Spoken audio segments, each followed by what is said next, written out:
Sejarah Masjid Agung. Assalamualaikum warahmatullahi wabarakatuh. Halo sahabat dedikasi, perkenalkan kami dari SMA Negeri 1 Sungai Penuh. Saya Siti Sepdikasari dan rekan saya Sabila Putri. Nah, kali ini kami akan membicarakan tentang salah satu peninggalan sejarah di Sungai Penuh, yaitu Pondok Tinggi. Yaitu apa ya, Sab? Kami akan memperkenalkan tentang silsilah Masjid Agung.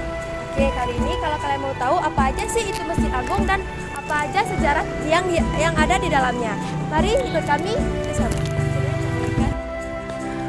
Masjid Agung Pondok Tinggi didirikan dengan dasar musyawarah dan semangat gotong royong seluruh masyarakat Desa Pondok Tinggi.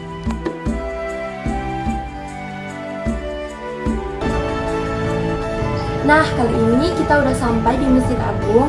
Dan ini adalah peraturan dan seperti nama, pendiri, konsum, tiang, apa aja yang ada di Masjid Agung ini. Nanti kita baca sama-sama. Marilah saya akan menjelaskan sedikit tentang Masjid Agung.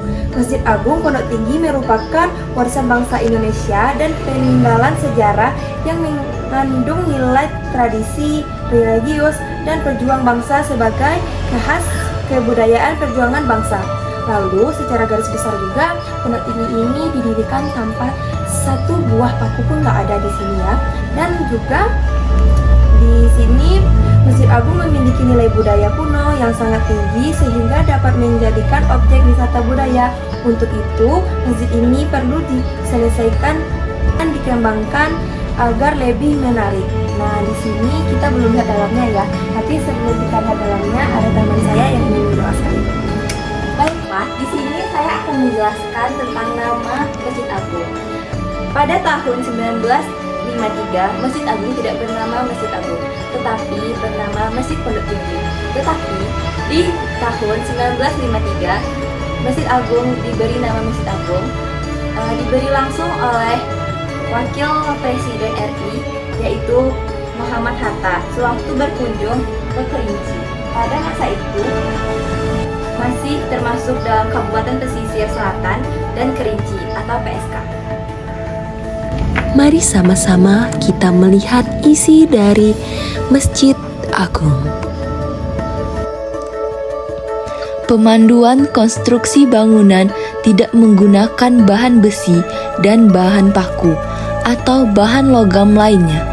Dasar dinding disebut endung, seperti yang terdapat pada rumah larik panjang. Dinding terdiri dari papan yang dipahat atau ditarah, dipasang dengan apitan sedemikian rupa sehingga memiliki daya tahan terhadap goncangan. Hampir seluruh bangunan masjid penuh dengan bermacam bentuk ukiran dan hiasan.